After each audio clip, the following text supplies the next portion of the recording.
ስለ ምክር ነው ጥቂት ነገር ለመናገር የፈለኩት። በዚህ በዘዳግም ምዕራፍ 23 ቁጥር 5 ላይ አምላክህ እግዚአብሔር ወዶሃልና ተገዝቶ የመጣው ነብይ በለዓምን ሊረግምህ ነው የመጣው። ፓወርፉል ነው፣ አኖይንትድ ነው።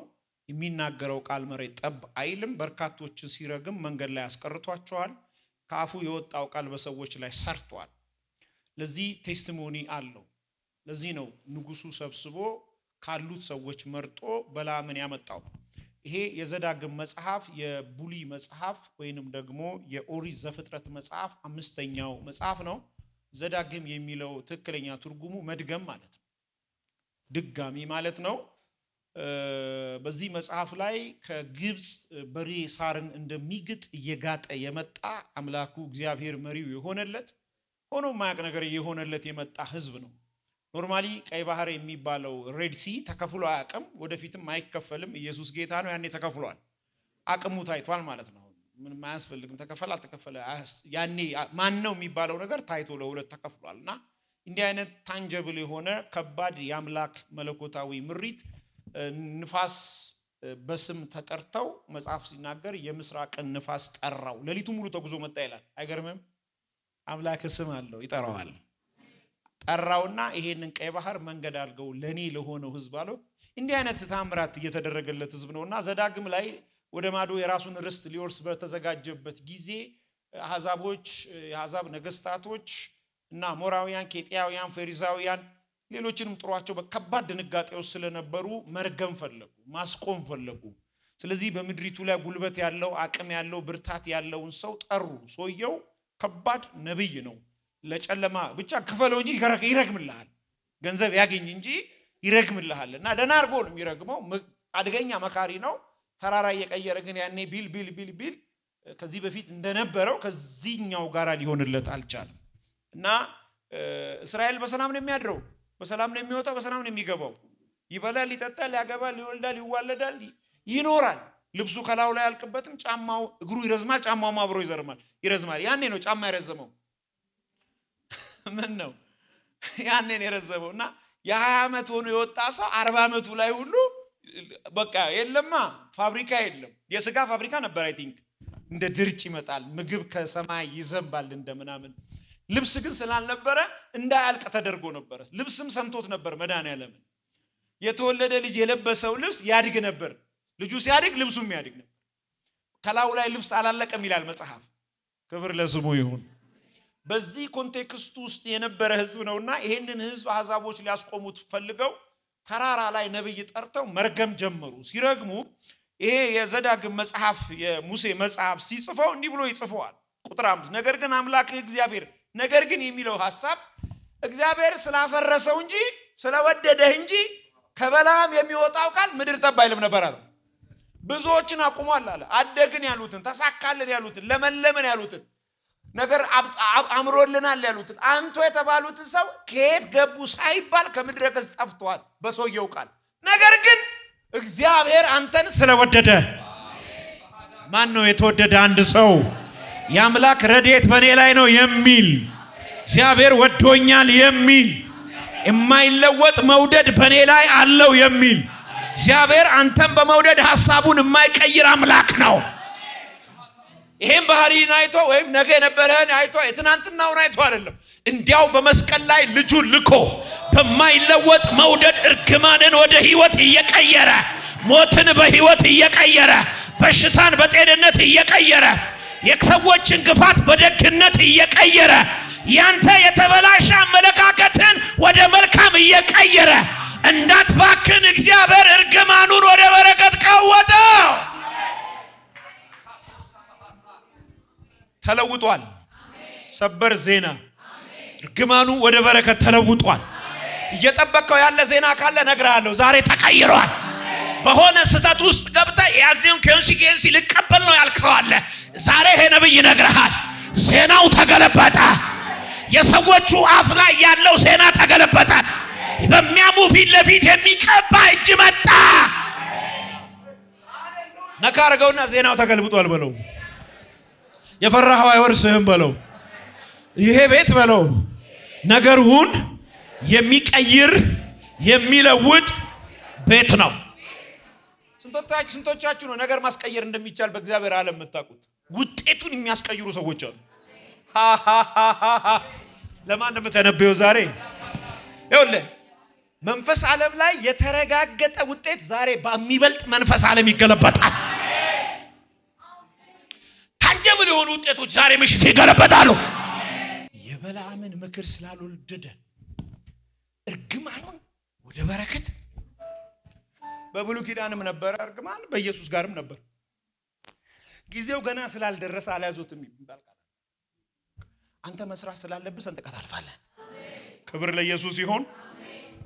አራት ነገሮችን ልንገራችሁ። ይሄ አሰራር ወደ ህይወታችሁ ሲመጣ ማድረግ የሚጠበቅባችሁ አራት ነገሮች። አንድ ሰው እነዚህን አራት ነገሮች በማለዳ መጠየቅ አለበት። ጻፉ። አንድ ሰው እነዚህን አራት ነገሮች በማለዳ መጠየቅ አለበት። አንደኛ፣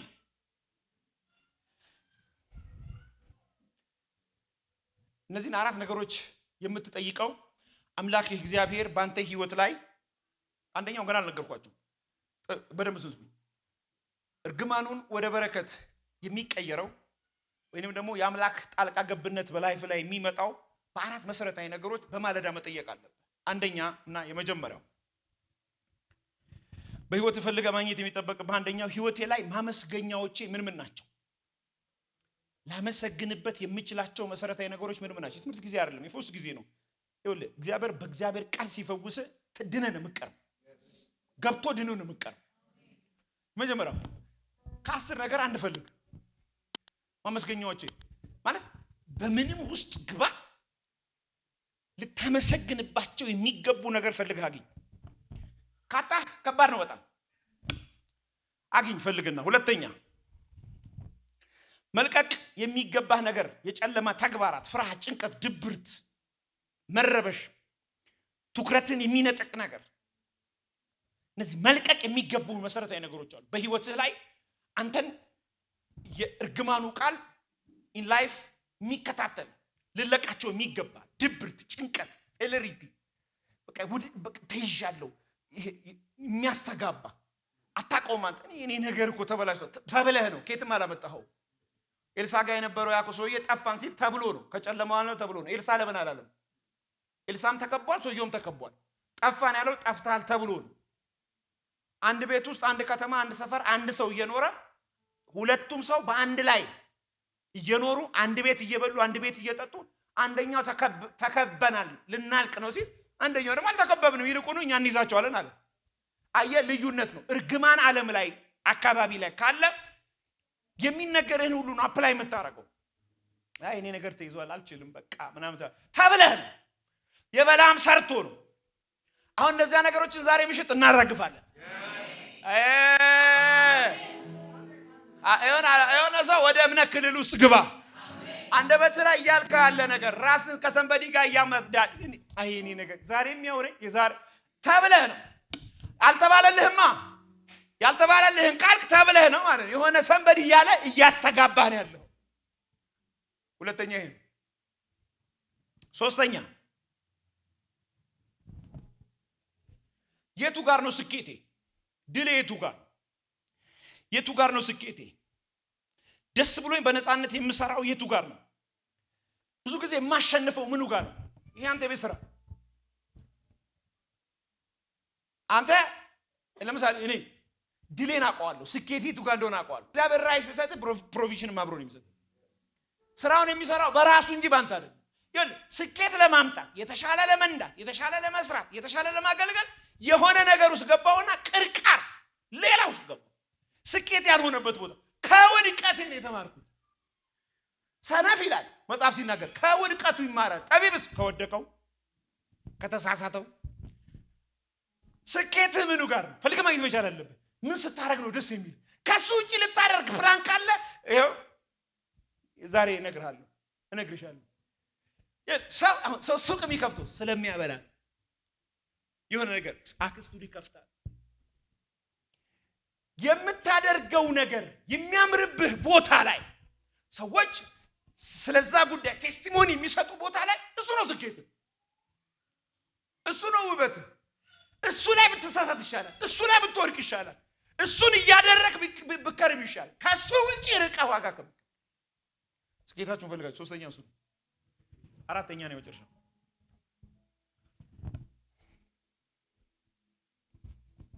ምን ባከናውን ወደ ፐርፌክሽን እመጣለሁ። ፐርፌክሽን ወደ ምን ባከናውን ምንስ ፕላን ነው ይሻላል። ምን ባከናውን። ክብር ለኢየሱስ ይሁን። እነዚህ አራት ነገሮች የበለዓምን ምክር ይመታዋል። የመጀመሪያው ሆነ ቅድም ያልኳችሁ የመጀመሪያው ለምን ነው እግዚአብሔር ምክሩን ያልሰማው? ቢጀመረው ምክሩን እግዚአብሔር ያልሰማበት ምክንያት ይሄ ህዝብ እግዚአብሔርን የሚያመሰግን ህዝብ ነው። ከፈርዖን ወጥቶ አምላኩን የሚያመሰግን ህዝብ ነው። ምክር አይሰራበት ነው። ሁለተኛ ምክር የማይሰራበት መልቀቅ የሚገባውን ነገር ለቆ ወጥቷል። ምን ቤቱን፣ ምን ሽንኩርት፣ ምን ከተማ። አንዳንዶቹ እንዲያውም በግብጽ መቃብር ጠፋ ወይ ወዚህ አውጥተህ ልገለን ሲሉ ያግሮመረሙ በምድረ በዳ ምን አሉ ይላል ቅዱስ። እነሱ ቢከተሉም የበለዓም እርግማን ይሰራባቸዋል። ኦልሬዲ ልባቸው ግብጽ ነው። እነሱ ናቸው በረሃ እንጂ አልወጡም። ከግብጽ ይውጡ እንጂ ልባቸው ከየት አልወጣም። እርግማኑ ይሰራባቸዋል ማለት ነው። እነዚህኞቹ ግን ለምዶ እርግማኑ ያልሰራባቸው? ግማሹ ትውልድ አመስጋኝ ነው፣ አያውቅም ሌላ ነገር። ግማሹ ትውልድ ግብጽንም አያውቅም። የሚያውቀው ምድረ በዳና እግዚአብሔርን፣ ምድረ በዳና ሙሴን። በሶስተኛ ደረጃ ስኬታቸውን አውቃሉ። ስኬታቸው ምድረ በዳ እንዳልሆነ ለምሳሌ ምድረ በዳ ውሃ ያፈልቅ፣ ምድረ በዳው ምግብ ይሰጣል። ስኬታቸው እግዚአብሔር እንደሆነ ያውቃሉ። የመብላታቸው ምንጭ ቅድም እንዳልኳችሁ የልብሱ ምንጭ፣ ያንዳንዱ ነገር ምንጭ እግዚአብሔር እንደሆነ ያውቃሉ። ስለዚህ የበለዓም እርግማን እነሱ ላይ ሰራ። የስኬታችሁ ምንጭ ጥረታችሁ እንዳይሆን። ጥረት ጥሩ ነው፣ ግን ለዛም ጥረት እግዚአብሔር እንደሰጠ፣ ለዛም ልፋት እግዚአብሔር አቅም እንደሆነ ማወቅ መቻል አለብን። አራተኛ ምን ባደርግ ነው ምን ባደርግ ነው ወደ ፐርፌክሽን ወጣ፣ ምን ባደርግ ነው ከነዓን የምገባው ብለው ፕላን ያደርጉ ነበር። የመጀመሪያው ከሙሴ ጋር እንደነበረ እግዚአብሔር ብቻ ካንተ ጋር ይሁን አሉት። ምን ማድረግ እንዳለባቸው ያውቃሉ። የሚከተሉትን ያውቃል። ፕላን አላቸው። ክብር ለኢየሱስ ይሁን። በዚሁ ስለነበሩ የበለዓም ምክር እግዚአብሔር ህዝቡን ስለወደደ አልሰራበትም ይላል። ክብር ለኢየሱስ ይሁን። አሜን ነው። አሁን ያልኩት የገባው ሰው ሲጁን ያሳይ። ከዚህ ውስጥ ወስዳቸዋል የሆነ ነገር ዋሚን ይሰጥቻቸዋል። እየሰበኩ እየተናገርኩኝ ቅርቅር ያለ ነገር እንዳለ ይሰማኛል። ያ ፈውስ ይሆናል። ማን ነው አሜን የሚለኝ? በመጨረሻ ልንገራችሁና እንጸልያለን። ሐዋርያት ሥራ ምዕራፍ 27 መጽሐፍ ቅዱስ ሲናገር እንዲህ ይላል፣ ውሃን ጠጣም ምግብም አንበላም ሐዋርያው ቅዱስ ጳውሎስን ካልገደልን የሚሉ 80 የሚያክሉ ሰዎች ተዘጋጅተዋል። 40ዎቹ የበረቱ ናቸው። አንድ ጻልይ ሲማከሩ ሰምቶ ይላል። ሲማከሩ ሰምቶ ሰውየው አራቱ ቅድም ያስተማርኳቸው አራቱ ነጥቦች ጳውሎስ ላይ አለ። ማመስገኛውን ያውቃል። እስር ቤት ቁጭ ብሎ የሚያመሰግነው ሲጀምር ሰውየው ሰጠኸው፣ ነሳኸው፣ አገኘ፣ ለቀቅ አይደለም። የሚያመሰግነው ምክንያት አለ ገብቶት። አራቱ መሰረታዊ ነገሮች በላው ላይ አለ። በርካታ ነገር ለቋል። ለምሳሌ ዲግሪውን ለቋል፣ ማስተርሱን ለቋል፣ ሀብቱን ለቋል፣ ብዙ ነገር ለቋል። አሁን እዚህ ሰውዬ ላይ ምክር ይሰራል። እስቲ ሳቋ ፈገግ ብሎ ሳቋ እንዴ የማይሆነውን አሁን ጳውሎስን ከማቆም በምክር የፈለከውን ነገር ማቆም ትችላለህ። አይሰራም እሱ። ክብር ለስሙ ይሁን። እናንተ ላይ ኢየሱስ አለ። ኢየሱስ ማመስገኛችሁ ብቻውን ነው። እኛ በጌታ ምን ይለናል? ደስ። ሃሌሉያ። ዋናችን ማን ነው? እሱም በቀን በማታ በልባችን እናስበዋለን፣ በአንገታችን ላይ አንጠልጥለነዋል። ስለ ስሙ ደስ ይለናል። ክብር ለስሙ ይሁን። መጣና ለመቶ አለቃው ነገረው ይላል። ልዩ ጥበቃ ተደረገለት ይላል።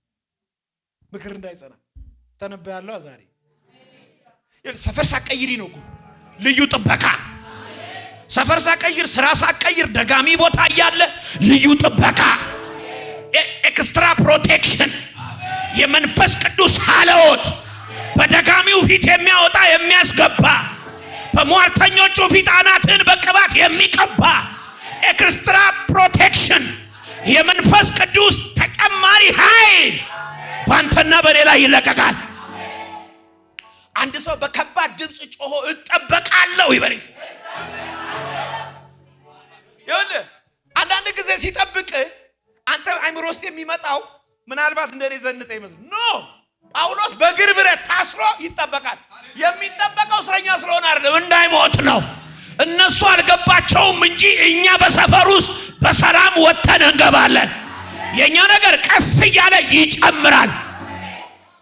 እኔማ ዛሬ ለአንድ ሰው ተነብያለሁ።